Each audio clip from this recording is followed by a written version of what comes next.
Welcome to Judy's kitchen. Judy's கிச்சன்ல இன்னைக்கு நம்ம பார்க்க போற ரெசிபி என்னன்னு பாத்தீங்கன்னா முட்டை மசாலா.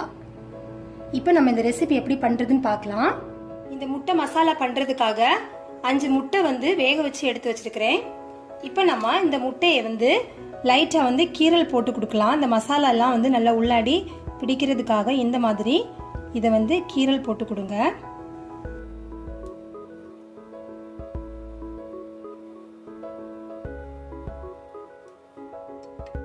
இப்போ அடுத்ததா ஒரு பவுல் எடுத்துக்கோங்க. அதுல ஒரு 1/4 டீஸ்பூன் அளவுக்கு மிளகாய் தூள், 1/4 டீஸ்பூன் அளவுக்கு மஞ்சள் தூள், கொஞ்சமா உப்பு, இந்த முட்டைக்கு மட்டும் தேவையான அளவு.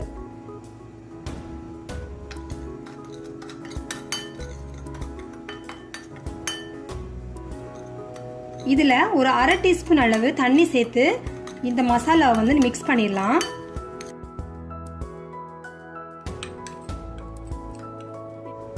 இப்போ இந்த மாதிரி கீறி வச்சிருக்கிற இந்த முட்டையை நம்ம இதுல கோட் பண்ணி எடுக்கலாம்.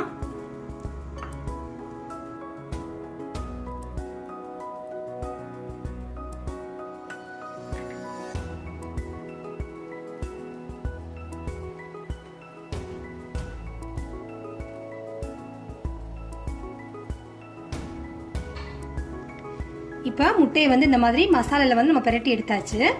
அடுத்ததா ஒரு பேன்ல 1 டேபிள் ஸ்பூன் எண்ணெய் சேர்த்துக்கோங்க.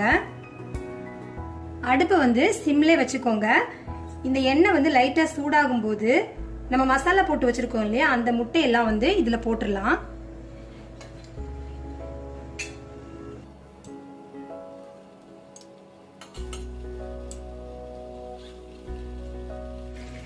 ஒரு நிமிஷம் இந்த முட்டையை நம்ம இந்த எண்ணெயில இந்த மாதிரி திருப்பி போட்டு எடுக்கலாம்.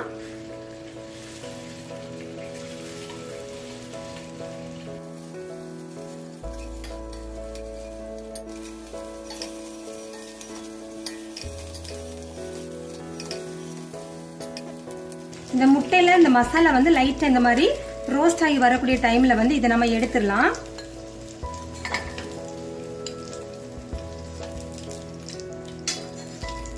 நம்ம முட்டை வறுத்த அதே பேன்லயே 2 டேபிள் ஸ்பூன் எண்ணெய் ஊத்திக்கலாம். 5 முட்டை வதக்குறதுக்காக 4 வெங்காயத்தை இந்த மாதிரி ஸ்லைஸ் பண்ணி எடுத்து வச்சிருக்கிறேன். இதை இப்ப நம்ம இதுல சேர்க்கலாம்.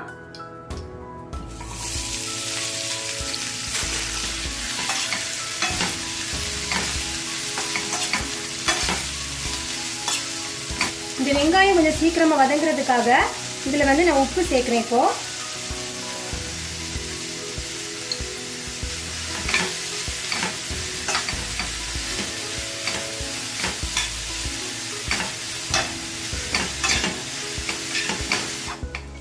இந்த வெங்காயத்தோட கலர் கொஞ்சம் நல்லா மாறி வர்றது வரைக்கும் இப்போ இதை நம்ம நல்லா வதக்கி எடுக்கலாம்.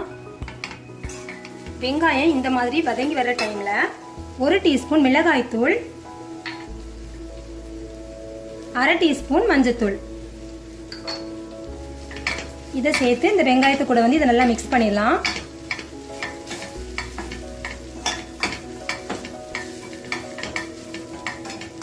ஒரு நிமிஷம் இது நல்லா மிக்ஸ் பண்ணி விட்டதுக்கு அப்புறமா இந்த பொடி சேர்த்த உடனே லைட்டா அடியில அடி பிடிக்கிற மாதிரி இருக்கும். கொஞ்சமா தண்ணி நம்ம தெளிச்சு விடலாம். தண்ணி ஊத்தி நம்ம வேக வைக்கிறது இல்ல, கொஞ்சமா தண்ணியில தெளிச்சுக்கலாம்.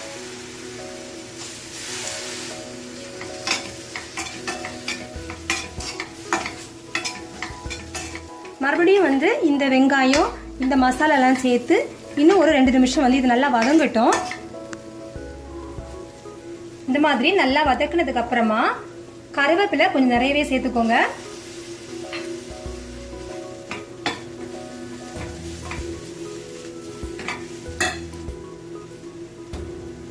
பெப்பர் தூள் சேர்க்கிறேன்னா உங்களுக்கு காரம் ஏற்கனவே நம்ம மிளகாய் தூள் சேர்த்துருக்கிறோம். எந்த அளவுக்கு உங்களுக்கு காரம் பிடிக்குமோ அந்த அளவுக்கு நீங்க பெப்பர் தூள் சேர்த்துக்கலாம். 3/4 டீஸ்பூன் அளவுக்கு சோம்பு தூள், இது கண்டிப்பா இந்த மசாலாக்கு நீங்க சேர்க்கணும். இதுதான் இந்த டிஷ்ஷோட ஒரு ஸ்பெஷல் வாசனையும் ரொம்ப நல்ல டேஸ்டா இருக்கும். இப்போ இதுல ஒரு 1/2 டீஸ்பூன் அளவுக்கு எலுமிச்சம்பழம் ஜூஸ் நம்ம சேர்க்கலாம்.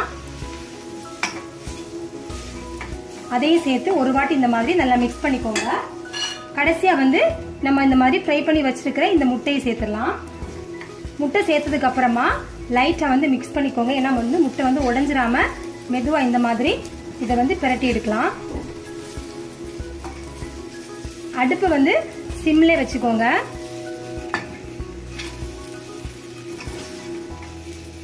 இப்போ இந்த முட்டை மேல இந்த மசாலா எல்லாத்தையுமே நம்ம இந்த மாதிரி கவர் பண்ணி வச்சு இப்போ அடுப்பை வந்து ஆஃப் பண்ணிடலாம்.